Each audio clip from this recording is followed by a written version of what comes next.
Месец септември е месец на нови почетоци, особено за првооделенците, кои се чувствуваат многу гордо, смело и среќно, а всушност немаат идеја што ги чека во првооделение. Наспроти нив се родителите, кои секогаш главите им се полни со прашања и грижи како тие ќе се справат во првооделение, како ќе се носат со сите тие предизвици и како ќе помине таквата адаптација во училиштето. На оваа тема денес во мојот подкаст ја поканив гостин да ми биде оделенски наставник Сонја Цицимова. Сонја, ти благодарам што си дел од мојот подкаст овој пат. Добре дојде. Ти благодарам и тебе, Мери, за поканата. Драго ми е што сум тука. Имате убава релаксирачка атмосфера за личност, што не е медиумски работник.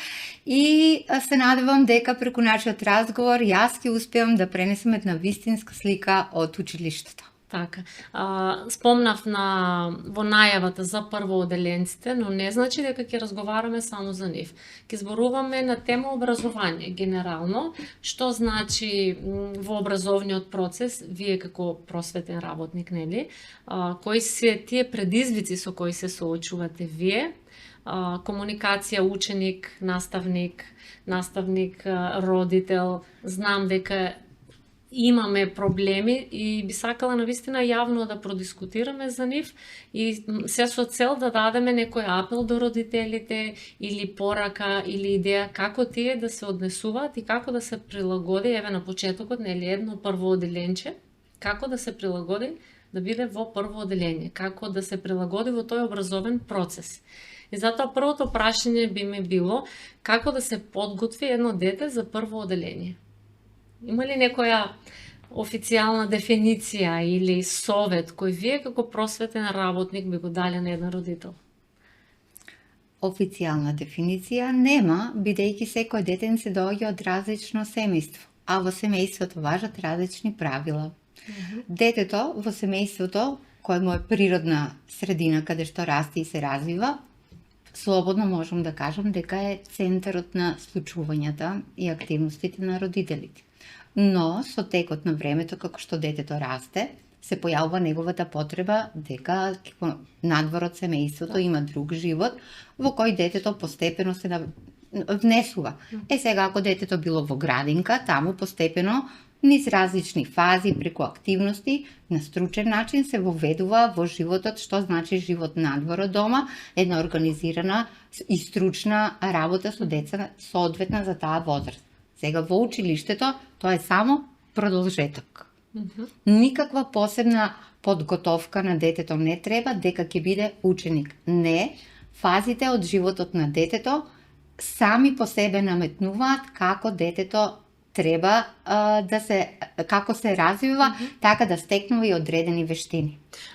Те прашувам, Сонја, за тоа што ние како родители, сакајќи да им помогнеме на децата, нели, ги пуштаме на, не знам, предшколски активности, да учат бројки, да учат да собираат, ги пуштаме на различни активности, да учат англиски. Потребно ли е детето пред да дојде на училиште во првооделение да знае се тоа? Мора ли првооделение да знае да брои, да пишува, да ја знае азбуката? Мислам дека тука имаме судирни родителите. Значи, јас уште на стартот, Мери, ќе кажам дека јас сум единка. Сите видувања кои ќе ги кажам во текот на нашиот разговор се од мое лично искуство и мој личен став и тоа како јас професионално сметам дека треба да течат работите во рамките на мојата професионална работа, во рамките на училиштето. Ако прашате некој друг колега, веројатно неговото искуство ќе каже нешто поинакво. Образованието е една огромна област и за него нема еднакви услови. Не е исто да работиш во училиште во град, во кое училиште работиш, во какви услови работиш, дали си во рурална средина, колкав број на деца имаш во паралелка, повеќе, помалку и така натаму. Но да се вратам, значи сакам да кажам дека тоа кажување ќе биде мое лично видување, со кое можеби прво колегите нема да се сложат, а уште помалку родителите. Значи јас ќе кажам како дел од мојата професија како јас сметам, а сепак имам доволно искуство и работен стаж за да правам споредба. Така. За мене децата, а не само по мене, тоа и во педагогијата, детето треба да си игра. С целиот тој период, пред да оди на училиште, се што стекнува е преку насочени активности, зашто детето така најлесно учи. Да игра активности предвидени со цел да стекне некои вештини. Но тоа значи дека не само во рамките на градинката. Родителите тука треба да ја изиграат својата улога. Како да ја одиграат таа улога? Так. Да не ги прават работите на место детето. Детето треба да биде вклучено во сите активности кои се однесуваат лично на него. На што мислам тука? Детето тргнува на училиште со неполни 6 години, нели? Во текот на таа календарска година, сите деца кои ќе наполнат 6 години тргнуваат во прво оделение. Сега, во тој период има активности, а денес има толку многу литература, па дури и електронските медиуми пружат за Можности информации за тоа, родителите. Докаде сум јас со моето дете? Детето треба да стекне вештина само да се облекува, само да се соблекува, да стекне вештина откопче, закопче, патент, копче. Дури и после 4-та година детето е моторички подготвено да научи да врзува врвци. За жал, сликата во училиштето мери е сосема друга. На 20, еве 20 деца нека се во. Така. И повеќе. Еве сега има класови со така. повеќе деца. И со повеќе, и со помалку, значи, не е битно. Ние наидуваме на добар дел деца кои тие вештини ги немат стекнато. Јас како наставник во таа смисла се надоврзувам на прашањето, значи не бегам од прашањето како тема. Сметам дека тие вештини се побитни да бидат совладани за сметка на сите други активности на кои детето оди. Учењето да пишува, бројки, букви, читањето треба да биде моја работа, наша работа на колегите кога детето ќе дојде во училиште. Не сум против ако тоа е природно. Некогаш децата одат сами, напред, имат интерес. Најчесто имат, да кажам, пример од поголемо братче или сестриче. Лесно се идентификуваат со него и влегуваат во улога како учи сестра ми, како учи брат ми. Некако тоа доаѓа природно. Не по иницијатива на родителите. Родителите имат други активности кои мора да ги практикуваат за да детето биде во тој поглед подготвено на училиште. Една учителка не може да ги врзува децата врвките на децата. Патеките, да. Нели? Да. Убаво кажа, не треба да знае да брои, побитно е да знае другите вештини треба. Други вештини. Значи не сум против. Значи сакам детето, родителот се одлучува. Јас сум само наставник. Родителот се одлучува каде ќе оди детето, но ако давам предност, тогаш тие вештини треба да бидат сработени во рамките на домот со членовите од семејството, каде најприродно облечи, соблечи, нели секојдневно, тие се активности секојдневни, за да биде самостојно. Па потоа доаѓаат тие социјалните моменти кога веќе се меша во група деца, па како ги учи тие меѓу другарски односи, да научи да дава, да дели, да си го чека редот, да биде трпелив, дека тоа не е домот кога сите членови добро, ајде, нека биде по негово, во рамките на едно оделение има многу деца и ќе научи дека редот мора да се почитува, дека правилата се за сите и мора да се почитуваат и тогаш ќе создадеме една пријатна атмосфера за работа. На сите ќе ни биде убаво. Така. Но ова се правила по кои нели треба ние како родители да се поставуваме и да ги подготвуваме на тој начин децата. Но што се случува во реалност? Дали е така? Спомна дека има дечиња на кои треба да се врзаат врвките. Имате ли чувство дека ние родителите доволно се грижиме и ги подготвуваме на тој начин како што ми каже сега? Или побитно ние пак ќе кажам да знае англиски и да се гордееме со тоа дека знае да брои англиски и да зборува и да пее, а не е битно тоа што не е социализирано.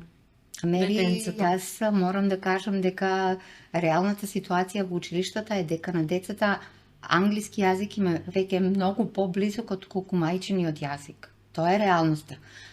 За во прво оделение не можам да дадам некоја своја диагноза првично, бидејќи со тие деца јас сум баш сега сум првооделенец. Да, и со да, тие да, деца да. сум 5 дена, ајде.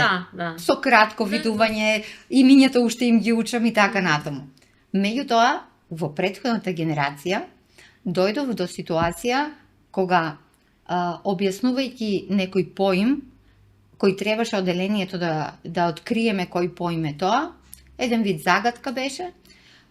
Кажавме неколку поими, продолжува играта, не е тоа, не е тоа, не е тоа, за на крајот детето да каже, не знам как да ви го кажам на македонски, тоа се вика и на англиски. Тоа е тоа поразително што многу често го слушаме. И кај повозрасните деца, Да. но многу е пожално кога дете од прво и второ оделение зборува перфектно англиски, а се уште мајчиниот јазик не му е совладан. Само би те момент, прашала, нешто, да. во контекст на тоа. Може би не знам како Па тоа сакам можеме да кривица. Каде да ја бараме кривицата за тоа? Родителите, наставниците, Не. новото време. На 6 годишна возраст, детето пред тоа некаде растело и стекнувало вештини. Тоа не било училиштето. Најприродно е домот, нели? Родителот е тој што поставува граници. Јас како оделенски наставник, нели, можам да дадам некоја препорака, можам да дадам совет, но последниот збор мери секогаш кој има родител. Дали тоа ќе биде прифатено на ваков или таков начин, последниот збор кој има родителот. Сега во која смисла го зборувам тоа? Динамичен живот. Трка со времето, поработа, финанси и така натаму. Може би родителите несвесно најдоат некој да го чува детето, а тоа е модерната технологија. И види во кој момент баш денес се случува еден приречник за водич за вештачка интелигенција во образованието. Меѓутоа модерна технологија со која ние реално не научивме добро да се справиме, веќе правиме пионерски чекори со воведување на вештачката интелигенција. Родителите несвесно најдоа преокупација на своите деца, значи, ајде да кажам како бебиситер, нешто, нели? Го ставаш детето 2 сати си е на телефон, ти си работиш тука е во твојата собата, тука е блиску до тебе, а детето е во еден друг свет, мала е возраста, кај поголемите тоа носи други, нели, опасности, ама ајде да се задржаме за таа школска возраста која јас можам да се дискутирам. Детето е исклучено од светот околу себе, не е вклучено во секојдневните активности, времето го поминува на друг начин, во друг свет. Нека и цртам филм, окей, ама најчесто тоа се интересни цртани филмови, кратки рилсови. Така е. Што не се прилагодени за нивната возраст пред се. Да, и децата се како сунгер, толку лесно научуваат и совладуваат еден тук јазик. За жал, секоја нова генерација мери во одредени сегменти послаба од другата генерација. Значи, јас ти зборувам за период од 5 години, нели? Во кој сегмент? И моторички, и когнитивно, со намален фокус и концентрација, и сиромашен јазик. Детето и кога знае, не уме да го изрази тоа, бидејќи нема речник. Одраз на тоа е немањето време, предпоставувам, и изгубената навика на родителот да седне и малку сликовница, книга, читањето да биде присутно во секој дом. Не мора да биде огромен временски период. Знам, немаме време. Да, апсолутно. Апсолутно. Меѓутоа, во еден дел, макар од вечерта, пред легнување, или секој семејство има свој ред, нели, не знам. Така, да. Читањето го збогатува мери речникот. Дури кога детето не знае да чита, родителот чита, па мора да му го објасни зборот. Многу е тешко кога детето сака нешто да ти каже, ама го нема фондот на зборови за да го каже. Да. Сонја, за жал, ваквото читање пред спиење книги, тоа го гледаме само на филмови. Да. Не знам, многу ретко пријатели, еве ние нели во нашиот круг многу ретко некој да ми каже читав пред спиење со девојчето или момчето. Да. Тоа не се случува. Да. И тоа нека биде апел до родителите, еве јас сум родител. Така е. Да се присвестуваме од време на време кои ни се нашите обврски како родители, тоа е за доброто на децата. Да. Знаеме. Да. И каде е следната грешка? Јас тоа е моје мислење. Премногу ангажираност на детето со активности не му дава време за самото со себе. А во стручната литература, педагоги, психологи и така натаму, секогаш се повикува дека досадата поттикнува креативност. Ако ние децата ги ги вовлекуваме постојано во некои активности. Како што знаеме сега, има оди на фудбал, на музичко, на кошарка, не знам, на хип-хоп, на балет. Така е. Детето треба да го почувствува моментот да каже досадно ми е. Досадата раѓа креативност. Пак јас сум друга генерација, да кажам. Да. Израстена сум на друг начин. Значи за мене играта беше надвор. По цел ден се возеа точек, ролшули, игра, по цел ден. Значи нашиот живот, нашето детство е поврзано на таков начин, за разлика од денешното детство, нели? И едното и другото си има бенефити, меѓутоа гледајќи ги веќе нештата, јас мислам дека повеќе пропаѓаме отколку дека се насочуваме кон вистински пат. Технологија и модерно време не унапредуваат, ако гледаме дека нашите деца убаво спомна, уназадуваат во одредени... Ама тоа се и реални направени истражувања. Со намалениот фокус и концентрација. Истражување во Европа покажува дека 15 до 20% на деца примаат лекарства за концентрација. Тоа се поразителни факти, Мери. Да. Тоа значи дека дете нема концентрација и фокус 45 минути. Во основно е 40 минути, но и тоа и нема трпење да биде проблем. Да. Како вие конкретно, нели ти си кажуваш твое мислење, твои ставови, како се справуваш со тоа? Предизвик или проблем, како да го кажам? Сигурно имаш ситуации каде нели деца со намален фокус и внимание и нема трпење. Како еден наставник се справува со таква ситуација? Мери, јас не знам дали ти си од тие генерации кога ќе влезеше наставник, кога ќе кажеше тивко занимање, тоа значи дека секој ќе наведне главата и ќе чита и мува да лета, да се слушне. Да. Значи тоа веќе одамна е заборавено и непостоечко. Со денешните генерации деца и сосема е во ред. Образованието не може да биде сведено само на табла и клупа и бела креда и не знам. Значи, образованието со новите генерации значи и нов начин на работа. Нормално е да не биде исто и не треба да биде исто. Меѓутоа, начинот на кој ни растат децата прави негативности во нивниот напредок во учењето. Значи, кога дете нема фокус и нема концентрација, каде е знаењето тогаш така? Како ти како наставник ќе му наметнеш да учи да стекне знаење? Јас не дека ми е лесно, професијата нас ни е доста одговорна.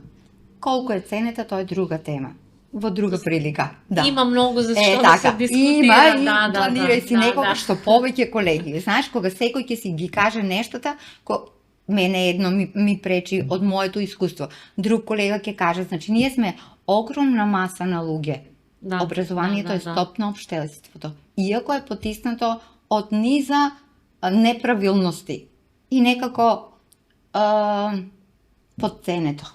Да. Не знам дали е вистинскиот збор, ама подценето. Јас пак и се навратаме малце подоцна, за тоа ќе разговараме. Овде вината пак ја гледам кај родителите.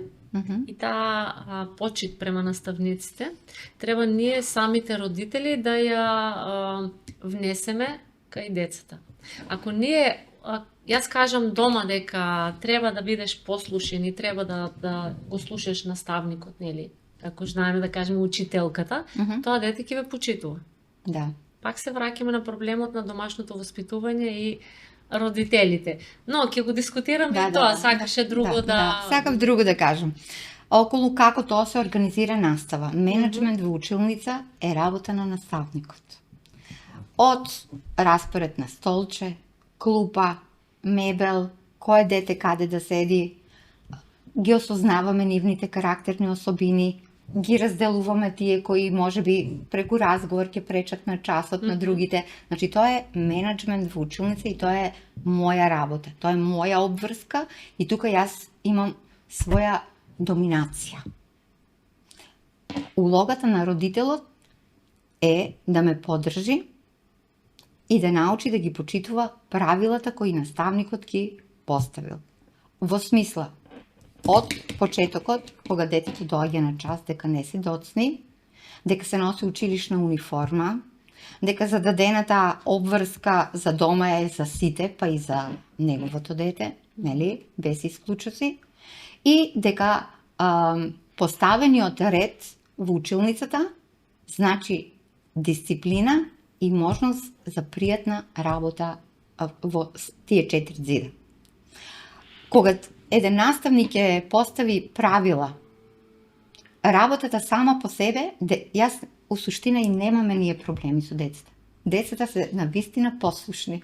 И децата имат во себе почит пред се за тоа што во нивните очи ти си наставник. Многу често проблемот доаѓа кога родителот го подкопува авторитетот на наставникот. Мери, сакав да го кажам, да. Секој може да се најде во различна ситуација. И јас сум родител. Јас дори можеби и за тоа ми е полесно да ја зборувам приказната, затоа што ги знам и двете страни. Јас сум и наставник, јас сум и родител. Така. Сега, секој може да направи ваков или таков избор, ама ништо не е конечно. Ако во одредена ситуација некој дете не се снаоѓа во одредена група на деца, ние сме сите тука заедно да го поддржиме.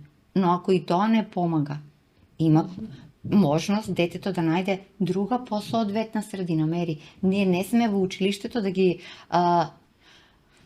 стресуваме децата, како под стрес да ги ставаме. Значи, некогаш природно детето ќе си ја најде својата средина. Во која смисла? Многу блиска пријателка моја, детето беше 5 оделение, кај еден наставник очекував дека и второто дете, кое баш доаѓаше за прво, ќе биде кај истата учителка. Многу ме изненади колку убаво осмислено ми го кажа тоа. Зошто не е кај истата учителка, нели?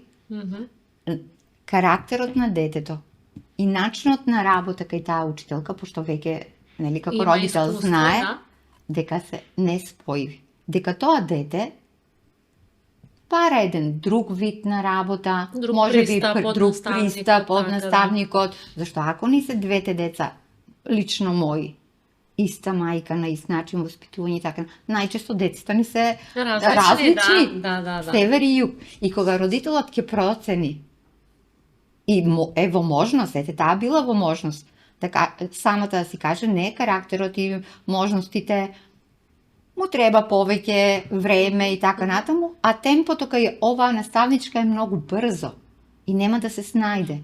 Зошто па, например, да не биде, нели, да инсистира да биде кај неа, како што знаеме, нели, дека се случуваат нештата. Така, Сонја, тоа е еден пример, една ситуација каде е оправдано ова инволвираност на родителот, нели, да каже, може ли да ја смениме наставничката од прво оделение, предпоставам, би сакала да биде кај таа, оправдана причина. Оправдана. Но, што е со ситуациите каде родителите се мешаат, јас би кажала, неоправдано. Предпоставувам имате ситуации каде родител се меша неоправдано, детето да му седи на прва клупа затоа што сакало да биде така, детето да биде другарче само со ова девојче, а не со тоа, па моето дете се плаши од тоа. Што во такви ситуации? И зошто се случува тоа? Дали убаво кажа таа подценетост на наставниците, неповерење кон наставниците имаме, па сега пробуваме ние да се мешаме во вашата работа, сметајќи дека ќе направиме добро за детето. Или напротив, правиме повеќе лошо. Па не, родителот секако не тргнува со мисла дека прави лошо. Ама родителот има нешто во себе кое е пристрасно и мисли само на своето дете.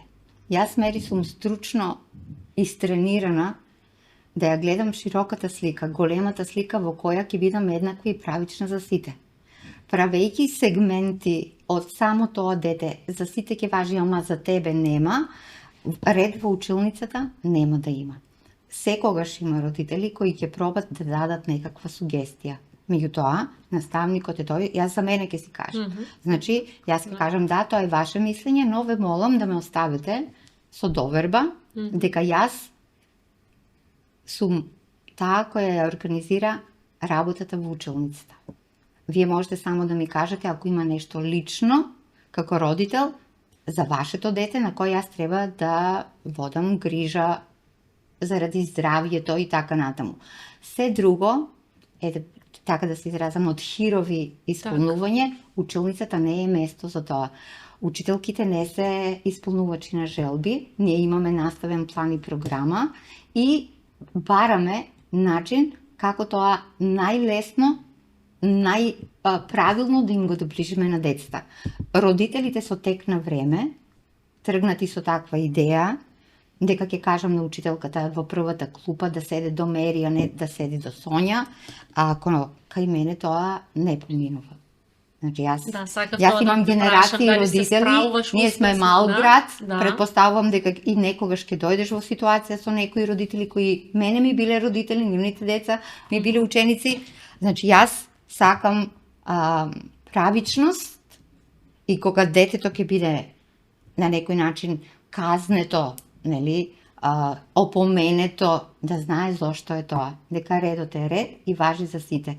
Родителот го почитува тоа, зашто една прекината алка во оделението, Мери, ја руше хармонијата за сите. Родителите често пати не се свесни каков домино ефект прави тоа. Од една најобична кавка меѓу две деца, кои до големиот одмор веќе и нема да знаат зошто се скарале. Да. И ќе се играат родителите, кога ќе се вмешат родителите, тоа носи последици да не се канат на роден ден или не знам како. Јас такво искуство немам. Но знам дека ако на родителите им се дозволи влијание во училницата, нивното место не е во училницата, да го менаџираат воспитно-образовниот процес. Ние сме институција. Јас сум стручен лик во приказната.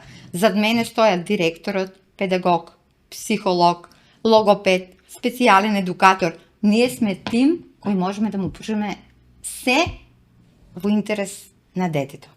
Ако родителот е со таква намисла, нели, и не сваќа сериозно, мислам дека цели пред се и треба да верува во тимот на кој го остава детето. Па да. Убаво, моето детенце го носам на училиште и на првата родителска средба беше убаво кажа оделенскиот наставник. Од сега јас ке сум втора мајка на тие деца. Да. Затоа што голем дел од времето го поминуваат со мене. Јас ги водам низ тој образовен процес и ги воспитувам. Вие сте направиле нели, деца, ги воспитувате дома, домашно воспитување се, но ова што ќе се случува овде во образовниот процес е моја работа. Така е. И мислам дека секој родител, ако го свати тоа, подобро ќе функционира тој однос наставник и родител. Да. Сметаш ли дека има разлика во малите средини и поголемите средини? Споделувате ли искуство со оделенски наставници, например, од поголеми градови или од други држави? Како тие функционираат, како ние функционираме? Има ли разлика родители и наставници? Јас мислам дека има многу. Ме интересира тоа и затоа со луѓе кои ми се блиски, а имаме такви другари кои живеат во западните земји. Така, да. Има деца, ме интересира како е тоа организирано. Па дури има ученик кои се одцели во минатата генерација. Значи, се уште контактираме со мајката, ме интересира како е прифатен, дали се снашал, како напредува. Но еве со другарите. Многу чудна ситуација, Мери. Во училиштето, не е важно, нели, земја, На прва родителска средба повикани се родителите и наставничката им го кажува редот во училиштето, нели, од униформи до прва пауза. Так. Првата пауза е децата имат кратка пауза за овошна ужина. А потоа имат поголема пауза кога е ручек. И погоди кој од целата група родители крева рака и вика, јас морам да кажам, моето дете не јаде овошје, јас ќе му пуштам чипс, чоколада или не е битно сега. Не сме на тоа. Одговорот знаете ли кој е? Да, вашето дете може би не јади и за него таа ужина периодот за таа ужина ќе биде празен.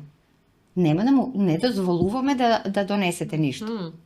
Како тие луѓе кои потекнуваат од струмица или струмичко, не е важно, таму на таков коментар дури ќе кажат се извинувам, ќе го почитувам тоа, а ние тука не можеме да поставиме таков ред во училиштето.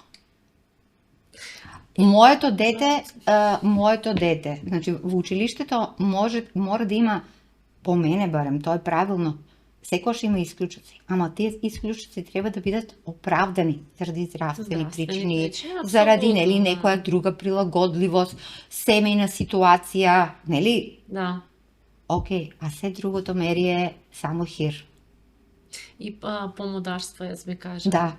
Ако е модерно сега детето да носи нешто во школо, ќе носи. Ако не, кажи ми, убаво спомна и за исхраната и на учениците, тоа ќе го дискутираме. Во моментот ме интересира образовната програма. Како оделенски наставник. Знаеме, сведоци сме дека постојано сме склонни на промени. Да. Значи, не знам, секоја година ние имаме или промена во учебници, или промена во наставни програми, постојано се прават промени. Не знам колку успевате вие како кадар и се тоа и да се прифати, и да се имплементира, и да се пренесе на децата како што навистина треба, нели? Дали успешно се пренесува таа програма? Кој е твоето мислење? Најчесто родителите или блиски луѓе кои ги следат промените во образованието, мислат дека јас многу позитивно, нели, реагирам. А всушност мери се трудам да не бидам негативна. Значи не сум секогаш позитивна, ама се трудам да не бидам негативна и да си дадам време на таа некоја новина. Знаеш како обично промените кај сите нас негодување, да. Веќе си имаш нека комфорт зона на работа, се ти е направено на таков начин. Меѓутоа треба време некош да си дадеме, нели, за да прифатиме. Времето покажува дали нешто е квалитетно или не. За Кембридж, како родител ќе кажа. Да, имаше дискусии околу таа програма, дали децата реално го совладуваат, добиваат знаење. Значи имаше теми кои за децата не беа во второ одделение, еве, убаво. Ќе се сетам, сега веќе имат и програма нова, ама предходниот циклус со Кембридж, во второ одделение децата има да се разбереме основните работи, годишни времења, пролет, лето, есен, зима, па карактеристики, тоа веќе го нема. Јас сега почнувам прво одделение, за прв пат ќе работам по таа програма.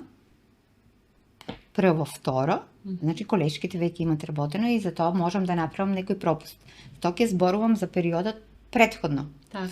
Имаше зборови кои децата не можеа мери да ги изговорат, а не пак да ги сватат. Например, метаморфни карпи, седиментни карпи, магматски карпи в делот на природните науки. Во второ одделение мери мислам дека е премногу. Да. Како јас тоа сакав да го доловам?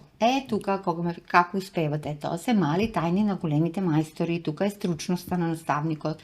Мора да најдеш начин како детето барем визуелно тоа да го доживее. Значи видеата се стварно од голема помош во наставата. Јас овде е оправдано користење таа технологија, бидејќи нема друг начин како ние на децата тоа да им го доловиме. Дури и за некои природни појави кои некаде во светот постојат, а ние како поднебје географски не се среќаваме со нив. Значи, видеото во наставата е од голема помош. Значи, во училниците ние сме опремени со телевизори, интернет, значи барем на таков начин. И следниот чекор е да набавиме материјал кој го немаме, а е поврзан со наставната програма. Јас, например, за тие магматски седиментни преку пријатели позајмував кутија камења од Рударски факултет Штип, за децата да видат што значи од магмата, меурите, како има дупки, како сиренци и така натаму. Сонја, неопходно е деца од второ оделение да го знаат тоа сега во моментот да се учи за второ оделение? Значи за тоа ти викам, наметнато нешто некој повисоко ниво, а децата не знаат годишно време, страните на светот. Значи тие се сепак некои по-основни работи, нели? Додека се образував, се одеше од полесно кон потешко, од поедноставно кон покомплицирано. Некако како некој со поголеми чекори да сакаше да трча образованието. А не е така, Мери, за се треба време. Не само време како време. Децата да бидат созрени за да ги сватат тие работи. Има ли начин тоа некако да се смени, да се најде решение, да се олесни на вас начинот на кој ќе ја пренесете целосно програмата на учениците, а и на учениците да им се најде решение да им биде полесно, реално? И па ете како им олеснуваме. Значи, ние, Мери, мора да ја реализираме наставната програма. Тоа се содржини кои се внесени во нашиот план, програмата, учебниците. Учебниците нас не се инструменти за работа. Јас немам ограничување. Убавината во мојата работа е тоа дека ако јас треба децата да ги научам за новинарство, јас сама избирам на кој начин ќе им го доближам појмот. Може ќе ја викнам Мери, може би децата ќе ти ги донесам тука во студио, пример, нели? Значи, убавината во нашата работа е дека училницата не е само 4 ѕида. Се учи и надвор од училницата. И во соработка со локалната заедница, бизнис сектор, користиме, барем јас, полесно ми е така, децата да ги внесам во една и да ги анимираш и полесно анимирани, ама се што може да се види и се што може да се допре е многу по-добро усвоено како поими, како знаење, отколку учење на памет. Во денешната образовна работа, учењето на памет веќе е непожелна стратегија. Тоа било некогаш. Учењето е повторувањето е мајка на знаењето. Значи едни исти факти кога биле малку. Мери, ние денес на дневно ниво добиваме толку многу информации и толку многу промени. Значи нашата цел сега како наставници е кај децата да развиеме вештина за функционално знаење. Не е само знаење заради знаење. Знае детето, ќе го каже тоа папагалски, а не знае да примени надвор. Тоа е нефункционално знаење. И да не учат за оцени. Така. Учењето за оцени е толку погрешна стратегија. Мери, хартијата трпи се. Било која оцена. Ама што понатаму? Сега е борбата, мислам, поправиме ако грешам, но кај родителите. Неговото дете да биде одлично и по секоја цена да има 5. Дали е оправдано тоа? Дали јас треба да се грижам дали моето дете ќе ја знае азбуката или има прочитано 2 книги, а од друга страна нели има 4, или по секоја цена да има 5, а нема врска што тоа нема прочитано ни 2 реда книга. Што е според вас успешен ученик за еден оделенски наставник? Сега, периодот со кој на оделенска настава сепак опфаќа деца кои заради помалата возраст ни се полесни за да ги освоиме со други стратегии. Знаеш, кај поголемите деца некои работи одат малку потешко. Во оделенската настава повеќето од децата навистина се посветени на училиштето. Имаме родители кои можеби на свој начин сакат да дојдат до ваква или таква оцена. Меѓутоа, јас немам против оцената, Мери. Ама јас сакам некои чекори кои детето само ќе ја доживее како успех. Како ја заслужи, нели? Заслужената оцена е успех, заслужената оцена е радост, задоволство. Значи, децата кога ќе им го дадеш наставното ливче, например, оценето е, и ќе има 5, значи детето е гордо на својот успех. Так. Нели? И сака и со другарчињата, имаш ли грешка, имаш ли со звезда, без звезда, со една грешка, со две грешки. Значи, послушни ни се децата и полесно ги прифаќаат советите. Значи, јас не сум тип на наставник кој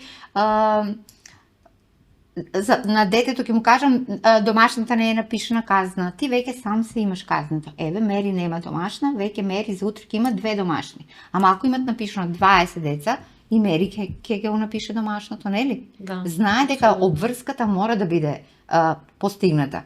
Малку периодот во последните години правата и обврските малку испомешани. Сакаме права, ама некако обврските како да не ни се баш драги.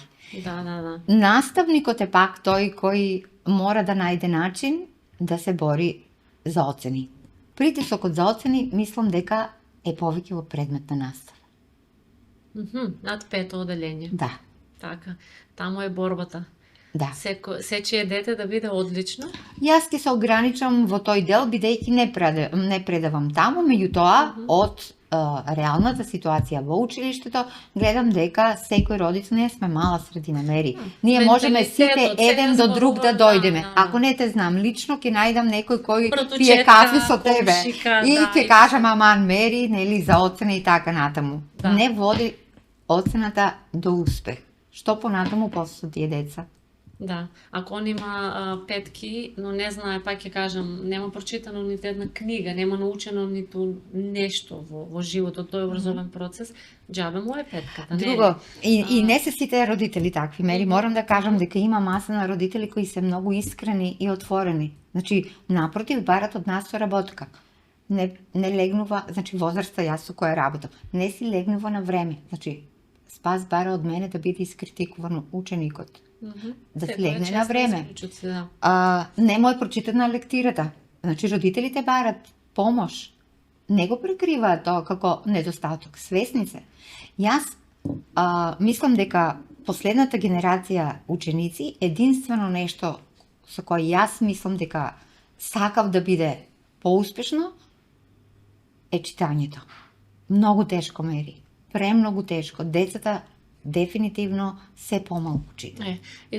Сонја, тука сакам да те прашам, сите ние знаеме да кажеме, денешните деца не учат. Денешните деца не сакат да учат, не ги интересира образовниот процес. А од друга страна, нашите деца, јас сум имала случаеви, нели сите сме работели на некои проекти, одиме во училиште, за кратко време на интернет, тие можат да изгуглат и да најдат информации за кои ние би пребарувале по учебници, не знам, цел ден. Значи, сум била и јас во ситуација каде мојата ќерка знае информација која јас не ја знам како резултат, нели, на денешното модерно време. И тука доаѓам до заклучок дека не, нашите деца не е да не сакаат и не знаат, тие се многу паметни. Но можеби образовниот процес, пак ќе кажам, и програмата која имаат не е доволно интересна за нив, за тие да се заинтересираат, да учат и да читаат повеќе. Какво е твоето мислење? Децата ли се паметни? Јас можам тоа да го кажам, нели? Еве, и вие како оделенски наставник. Но немаат интерес за читање. Денешните генерации деца барат други предизвици и друг начин на работа. Колку ние, тоа е Мери како едно јадење кој ќе го спремаме јас и ти ќе го спремаш во твојата кујна на еден начин, јас ќе го спремам на друг начин. Значи, ние ќе имаме иста крајна цел, ама кои стратегии ќе ги примениме. Значи, во последниот период, имаше период кога Министерството имаше така ударен период со доста обуки, па имаше еден период со паузи. Јас пред последните 2-3 години имав можност да бидам дел од едни обуки, да посетам неколку училишта во нашата општина. Обуките се насочени... Обуки од Министерство за образование? Да, за да ви помогнат на наставниците полесно да се така е. организира Така е. наставата, Да. претпоставам. Аха, добро. Тоа беа акредитирани обуки, одобрени од Министерството за образование и наука и беа насочени баш за работа во училница. Некако да биде поттик наставниците, видите, секој си има свој стил на работа. Така. Нели?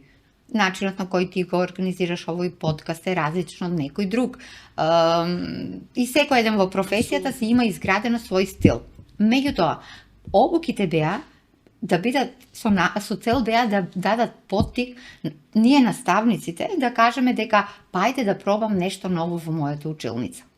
Имаше многу интересни примери, дури и не беа насочени дека училницата мора да биде со не знам каква опрема подготвена.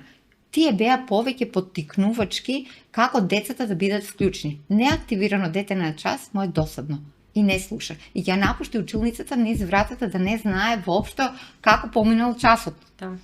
Тие беа со цел да бидат децата инволвирани. Наставникот најмалку да биде вклучен, да дава насоки, а децата да ја изработуваат таа главна работа. Оттам на времето на фронтална настава, кога учениците ќе седат мирно, па ќе го слушат излагањето на наставникот, е завршено.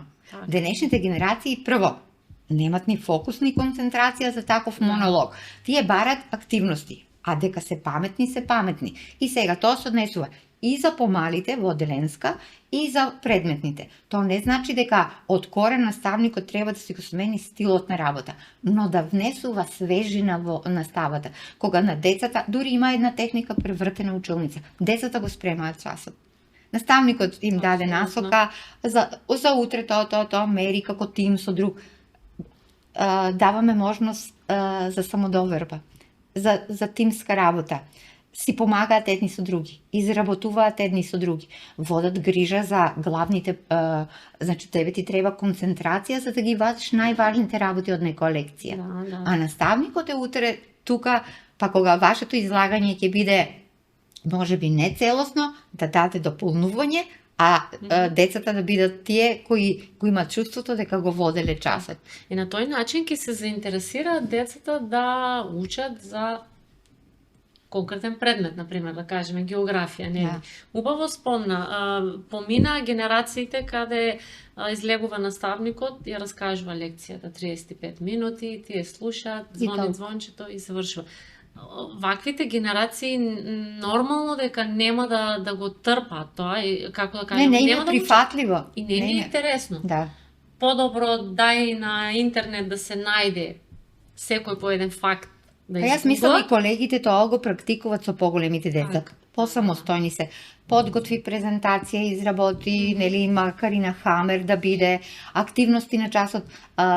Ние ќе кажеме често пати учили, нели, ќе ги играме ли децата? Ние не ги играме децата. Тие се активности кои прават една таква игровна атмосфера во училницата и децата учат многу, да кажам, несвесно дека е учење како учење.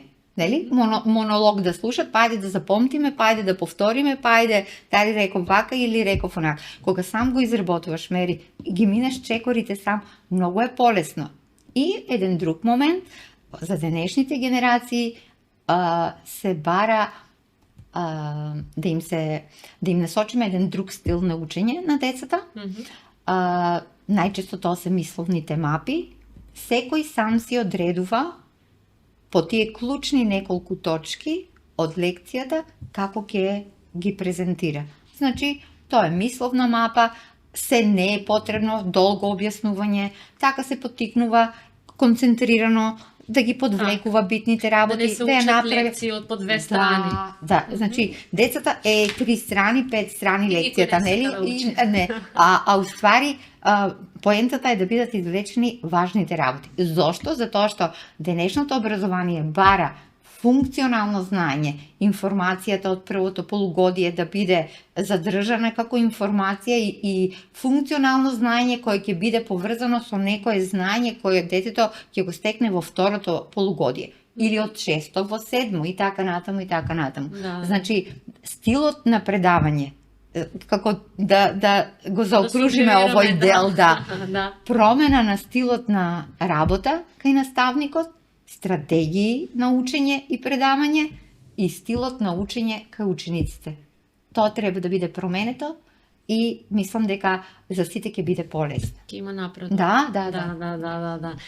Интересно, Сонја, мислам дека и на јавноста ќе биде интересно да се слушне страната на наставникот. Со какви се предизвици се соочувате и што се битно, нели, еден родител да знае што се случува на самиот час, на самата настава. Затоа што многу често знаеме ние како родители да бидеме критички настроени кон вас.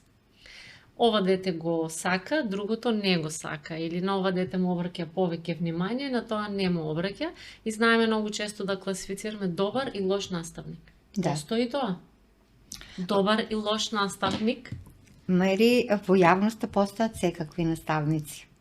Нашата професија е премногу изложена на јавноста, како никоја друга професија. Ете, може би и твојата јавна е, па може да ти најдат сега еден куп замерки. Мене како мене како неискусен човек за пред медиум на екран со гестикулација или не знам нели, кога си изложеноста дава можност за критика.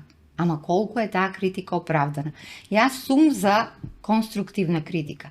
И за се во животот не сакам кога се зборува колективно. Јас сакам со име и со презиме да биде кажан тој што треба да биде пофален и со име и со презиме да биде кажан тој што е за критика. Критиката не треба да ја сватиме лично. Со родителите се многу важна алка во образованието на децата. Наставник, родител и ученик. Ние во старт треба да се разбереме со родителите, тоа е мојот стил на работа, дека ние сме на иста страна. Не сме противници, дека детето не е меѓу нас. Ние сме на иста страна и имаме иста цел од тоа дете да помогнеме преку образовниот процес да израсне во една здрава, квалитетна личност, денес ученик, средношколец, младинец и академски граѓанин, кој ќе ги носи промените во општеството. Ако се согласиме со родителите, дури и дека не се согласуваме, тоа е добар знак. Јас не сакам да имате слика дека јас секогаш било идеално со родителите. Родителот има една слика за своето дете, но детето дома и детето во училница не е истото дете. Тие деца растат пред моите очи. Детето во своето обкружување во училницата со другарчињата може да биде поразлично и навистина е поразлично. Дури некогаш и родителот кој ме предупредува дека не е мирен, па не знам како, па ќе кажам не, напротив. Значи, и родител е во неверување. Јас секој... И мора да го прифатиме тоа, дека не се однесуваат децата исто во училиште и дома, и да не ги идеализираме нашите деца. Дури и детето многу лесно учат, Мери. Некоја негативност, кога ќе ја види кај другарчето, на децата тоа им е интересно и тоа е многу поприфатливо и интересно отколку нешто да кажеш паметно, културно и така натаму. Ама затоа ние сме возрастни луѓе, затоа ние поставуваме граница. Пак ќе кажам, родителот е многу потребен во процесот на образование. И да биде спојка и на иста бранова должена со наставникот. Се за доброто на детето. Затоа што ние имаме иста цел, нели ние целта е успех на детето. Ваков или таков успех. Да не идеализираме. Пак ќе кажеме, никаде не пишува дека сите деца треба да се одлични, дека сите деца треба да имат петки. Тоа е проблем кој родителите треба да го прифатат и да разберат, реално да ги согледаат способностите на своето дете. Зошто? Затоа што иднината на детето треба да продолжи во некое средно училиште. А средно училиште се избира, барем јас така мислам, спрема моите афинитети. Ако не ми оди математика, ќе ми оди можеби уметност. Ако не е уметност, можеби сакам компјутери. Струми се има убави струки во средните училишта. Ама реалната слика се формира од успехот од основно училиште. Зошто некое дете кој не му оди математика да биде запишано во некоја паралелка во која основата е математика? Нели? А и таму се ограничени броевите на ученици, мислам, нели? Да, Па може ќе го земе местото на некое дете кое навистина има навистина афинитет, кој има афинитет. Значи тоа да. е се поврзано. Битно ми е, да ти кажам дека сакам кога со родителите отворено ќе разговараме. Значи и кога не се согласуваме. Кога не се согласуваме, ние знаеме дека имаме проблем, си признаваме и на него треба заеднички да работиме. Ако секој си ги премолчува работите, знаеш ли кој ќе страда? Детето. Детето, да, за жал, да. Со таа цел сакав и на самиот почеток кажав отворено да се разговараме за сите тие проблеми со кои се соочуваш и ти како наставник, а од друга страна еве и јас ќе се земам, нели, како родител и за тоа отворено те прашам, добар, лош наставник, ги има тие разговори помеѓу родители, па колку тие се мешаат во работата на наставникот и мило ми е што искрено ни зборуваш за сите ситуации во кои се имаш ти најдено, нели, како наставник и со децата. Друг момент во образованието е инклузија во образованието. Добро. Нели, од пред неколку години веќе е воспоставена. Имаме инклузија во образованието, веќе скоро во секоја паралелка има деца со попреченост. Се обезбедуваат асистенти, недоволно, колку што ни треба, но сепак се прават напори да се обезбедат асистенти.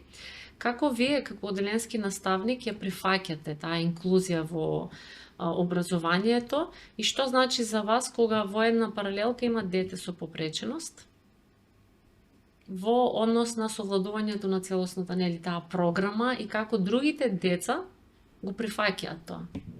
Успеавме ли некако таа инклузија да ја прифатиме и успешно ли се остварува?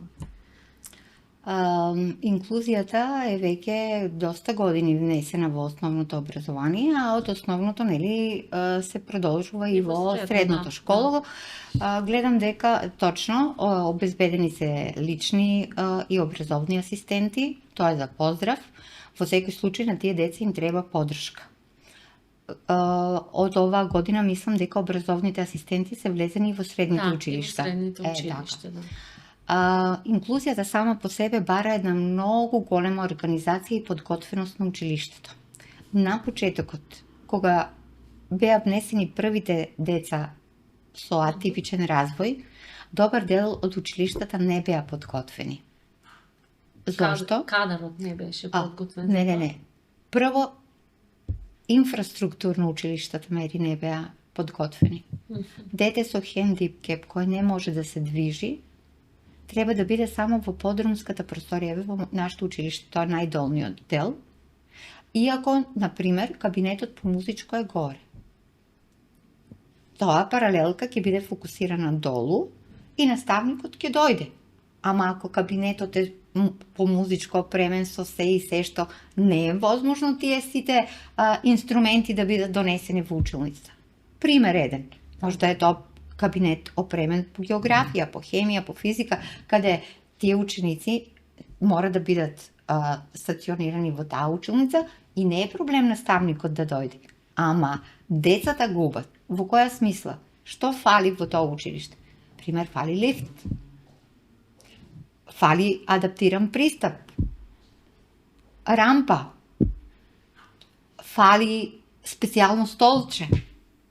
И така натаму, и така натаму. Тоалетите. Да. Значи, се тоа беше како чекор по чекор, пионерски, отпосле.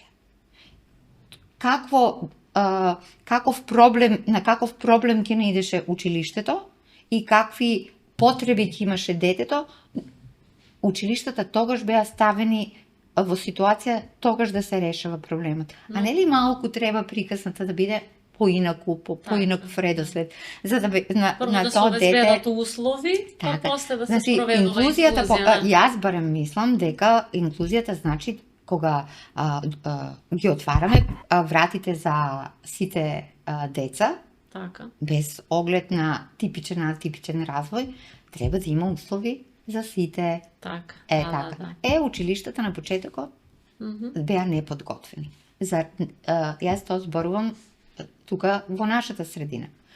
Но во тој период Министерството за образование имаше поприлично ударни обуки за наставниците како да бидат подготвени и да ги прифатат учениците со атипичен развој. Ние среќававме колеги од училишта каде сериозно беа подготвени. Тоа е за поздрав. Тоа е за поздрав, ама тоа се еде, да кажеме, во Скопје, да кажем, имаш едно училиште во Велес и така натаму. Ама на прсти се броја мери. Значи, јас знам дека тоа финансиски кошта, нели? Да. Дека требат средства. Но, кога веќе е дозволена инклузијата, јас сметам дека за да Треба им да се биде обезбеди. пријатно на сите деца, треба да бидат адаптирани просториите и сите услови спрема потребите на децата кои учат. Да. А факт е и дека во последно време се повеќе и повеќе се јавуваат деца со попреченост. Да. Мислам дека треба повеќе да се разбуди свеста и треба повеќе да некако да бидеме погласни сите и вие како просветни работници и ние родителите до институциите. Да. Треба сериозно да се свати тој чекор. Инклузија, да, сите сме за инклузија, но подготвен кадар, инфраструктурно, како што кажа, и тие деца да се чувствуваат дека се дел од таа заедница. Да. За среќа во моето училиште има специјален едукатор и рехабилитатор, но во многу училишта нема. Логопед исто. Ние имаме, можеби во некои училишта нема. И сега тука доаѓаме до несовпаѓање на понудата и потребата. Нели? Ако сакаме вистинска инклузија, тоа значи вистински услови да бидат понудени за децата. Добра страна во моето училиште е дека ние имаме тим. Да, бројот на деца со атипчен развој расте.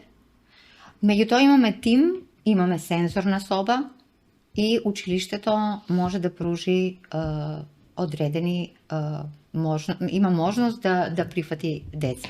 Можеби, ете, кога спомнав лифт.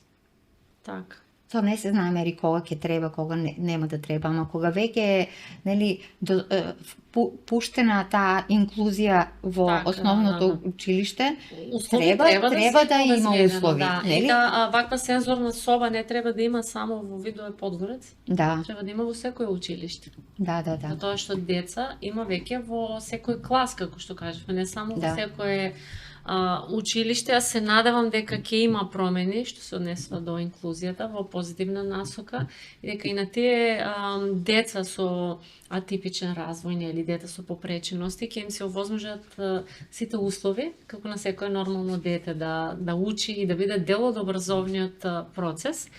Имаме неколку кратки прашања. Би сакала како оделенски наставник. Ми спомна повеќе предизвици и проблеми, но еве, кој е најголем предизвик со кој си имаш соочено во текот на твојата кариера?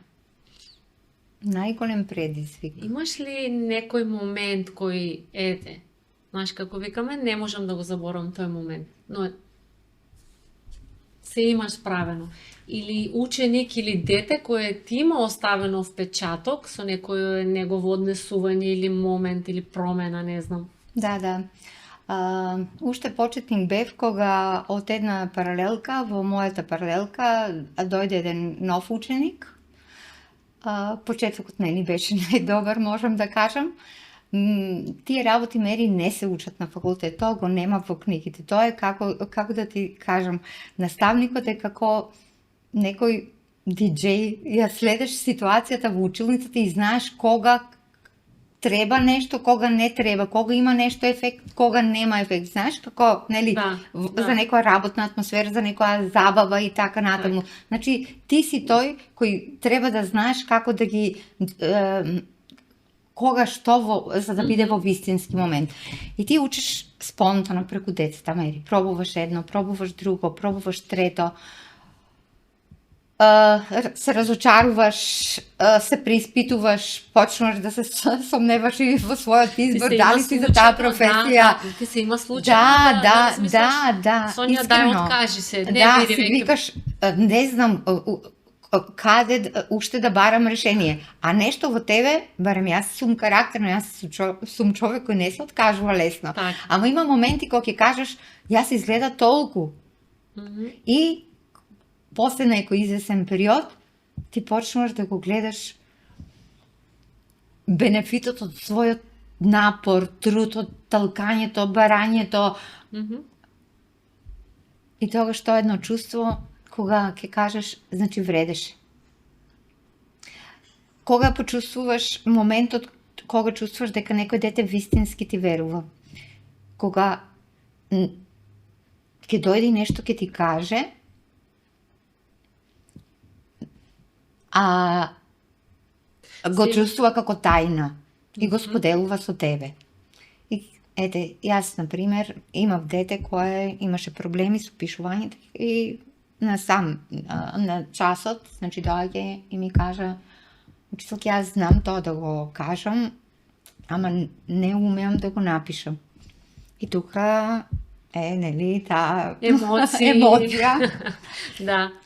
И кога ти му стоеш како поддршка. Сонја, имам уште едно прашање кратко, како оделенски наставник. Дали имаш нешто научено од твоите ученици? Претпоставувам се повеќе генерации, нели, во текот на работењето.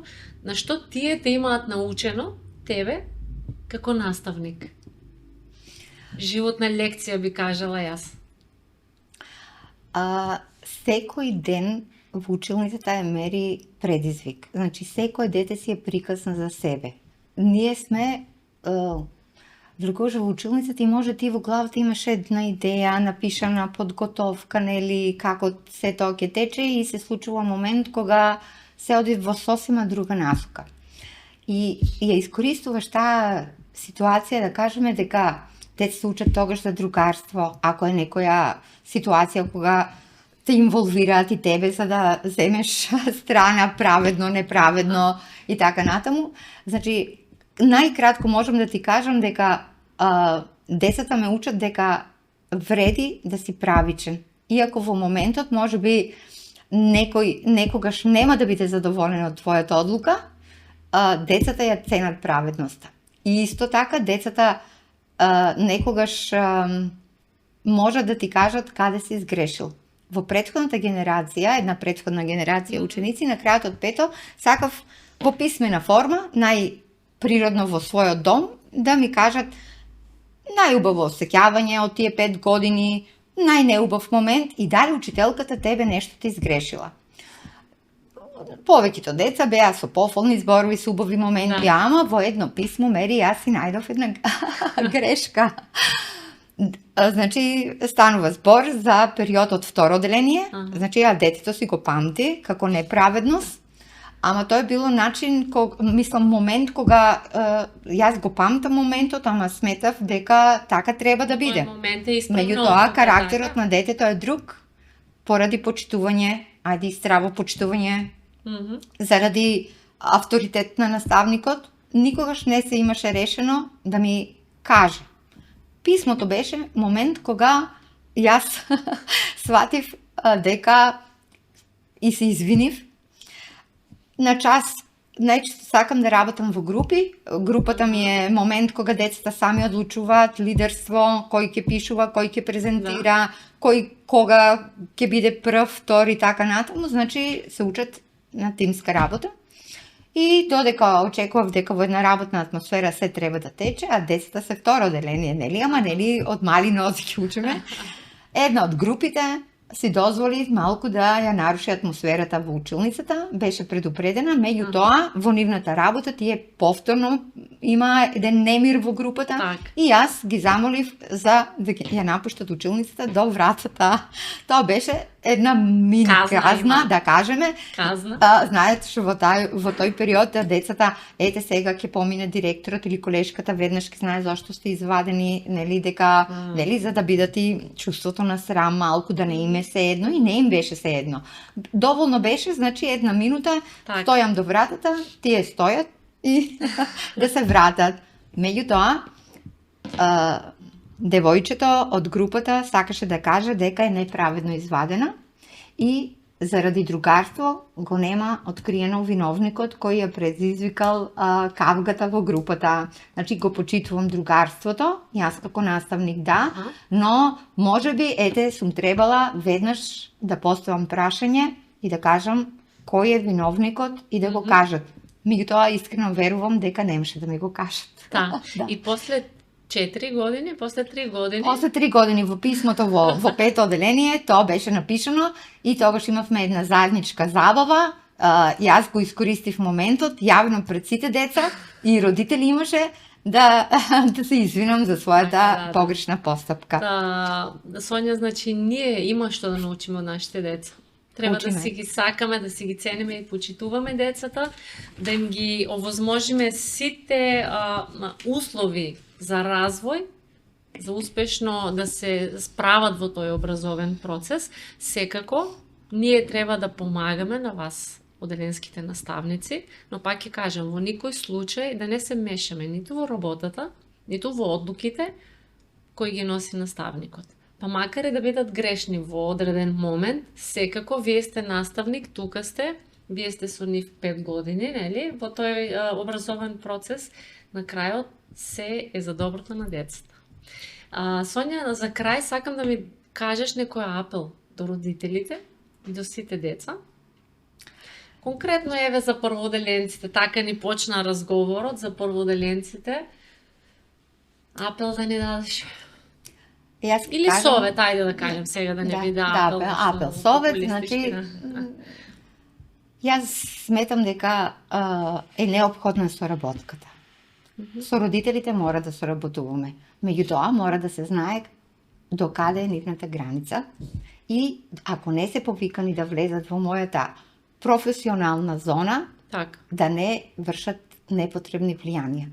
Тоа има многу поголеми последици врз атмосферата и хармонијата во оделението.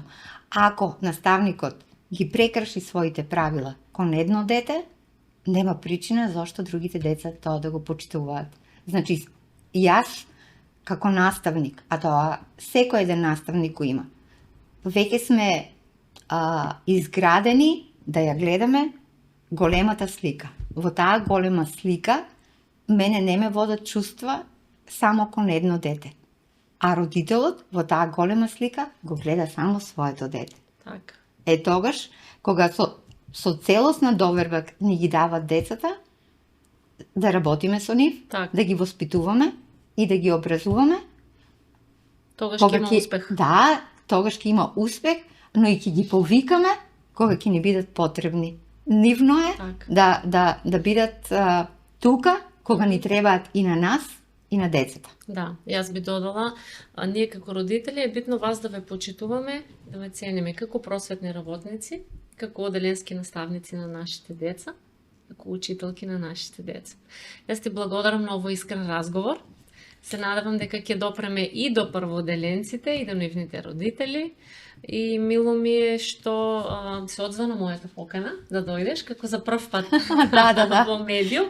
И се надевам дека ќе имаме можности понатаму да разговараме на други теми во однос на образованието и во однос на твојот дел. Да, ти благодарам прво за поканата. Јас пак ќе кажам, тоа беше моје лично видување, моје лично искуство. Би сакала, ете во некое догледно време, да имаш поголема група, дебата со повеќе наставници, кога проблемите во образованието ќе си ги изнесеме не со критика заради критика, туку со цел да си најдеме решение за доброто на учениците, за наше задоволство, за да си го вратиме и авторитетот на професијата наставник.